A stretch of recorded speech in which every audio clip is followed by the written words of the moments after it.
आजकल लड़कियां शानदार सफलता हासिल कर रही है। उन्हीं में से एक अभी आपके स्क्रीन पर हैं अमृता भारती जी, जिन्होंने बीपीएससी में शानदार सफलता के परचम लहराए हैं। सबसे पहले स्वागत है आपका और बहुत बहुत बधाई हो। Thank you so much. क्या कहना चाहेंगे, किसको श्रेय देना चाहेंगे अपनी इस सफलता को?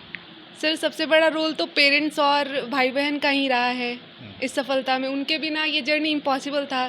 शायद मैं आधे में ही छोड़ देती, बट उन लोगों का ही मेरे पे दृढ़ निश्चय और भरोसा था कि मैं लास्ट तक टिकी रही और भगवान की कृपा से मैं फाइनल लिस्ट में नेम मेरा आया है। कितना मुश्किल था आपके लिए ये मतलब पढ़ाई करना? कहाँ पढ़ाई करती थी? स्कूलिंग आपकी कहाँ से हुई? सर, मेरी schooling SDV public school Patna से हुई थी और 12th की पढ़ाई मैंने भीमपुरा इंटर कॉलेज से की है और ग्रेजुएशन मेरा बनारस हिंदू यूनिवर्सिटी से हुआ है। उसके बाद सर मैंने कॉलेज में ही डिसाइड किया कि मुझे सिविल सर्विसेज की तरफ जाना है। डिसीज़न टफ था क्योंकि बाकी मेरे सारे जो दोस्त थे वो पीजी कर रहे थे, पीएचडी कर रहे थे, लाइफ में आगे बढ़ रहे थे। लेकिन मैं 4 सालों तक सेम कमरे में बैठ करके वही बुक्स को बार बार पढ़ रही थी और ये मेरा तीसरा प्रयास भी था, तो हिम्मत टूट रहा था कहीं ना कहीं।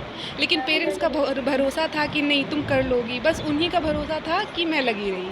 किस तरह की सफलता आपको मिली है और क्या होने वाला है? सर, मुझे 70वीं बीपीएससी में सप्लाई इंस्पेक्टर का पोस्ट मिला है और मेरी रैंक 1910 है। क्या कहना चाहेंगे और भी बच्चों को जो आप जहानाबाद में रहती हैं? जी सर। और आपके पिताजी क्या करते हैं? सर, मेरे पिताजी बिहार कारा में बड़ा जमादार के पोस्ट पे पोस्टेड हैं, लखीसराय में। तो क्या कहना चाहेंगे अन्य बच्चों को, जिस तरह की सफलता आपको मिली है? अन्य बच्चे काफ़ी लालायित रहते हैं इस तरह की सफलता के लिए। किस तरह की मेहनत की ज़रूरत है? किस तरह का विल पावर चाहिए? सर, इस एग्ज़ामिनेशन में विल पावर की तो ज़रूरत होती है डेफ़िनेटली, क्योंकि जर्नी ही काफ़ी बड़ा होता है। एग्ज़ाम का एक साइकिल ही काफ़ी खुद में लंबा होता है, तो उसमें विल पावर चाहिए ही। और अगर आप डेडिकेटेड हैं और आपने डिसाइड किया है कि मुझे करना है और आप सही डायरेक्शन में, एक गाइडेंस में तैयारी कर रहे हैं, तो आज न कल हो जाता है। ऐसा मैंने फ़ील किया है, क्योंकि मैं एक दिन पहले मैं उसी साइड में थी जहाँ मुझे भी लग रहा था कि बस प्रभु एक सीट दिला दीजिए कैसे भी। तो मैं भी उस साइड ही थी और आज इस साइड हूँ। बस वही है कि डेडिकेशन से लगी रही। 2 असफलता के बाद भी मैंने हार नहीं माना। उस फ़ील को बताइए जब आप पास आउट हुई, जब आपको लगा कि जो हो गया मेरा, तो सबसे पहले आपने किनको फ़ोन किया या क्या कहा? क्या हुआ उसमें? सर, मेरे पेरेंट्स मेरे साथ थे उस टाइम पे। मैंने पीडीएफ खोला और पेरेंट्स को बताया कि हो गया है। इमोशनल पल था काफ़ी, क्योंकि पेरेंट्स का भी काफ़ी सपोर्ट रहा। सारी बाहरी दुनिया से मुझे बचा करके रखा कि नहीं तुम कर लोगी। तो वो एक भावुक पल था। हम लोग इमोशनल हुए और खुशी, वो मिक्स्ड रिएक्शन था एक तरीके का। क्या कहना चाहेंगे अपने शिक्षकों के बारे में जिनसे आपने अध्ययन किया, शिक्षा प्राप्त किया, स्कूलिंग से लेके अब तक? सर, टीचर्स का तो ऑफ कोर्स रोल रहता है और उसमें मेरा सबसे ज़्यादा मैं अपने कॉलेज का रोल बोलूँगी। वहाँ मुझे बीएचयू में काफ़ी एक्सपोज़र मिला।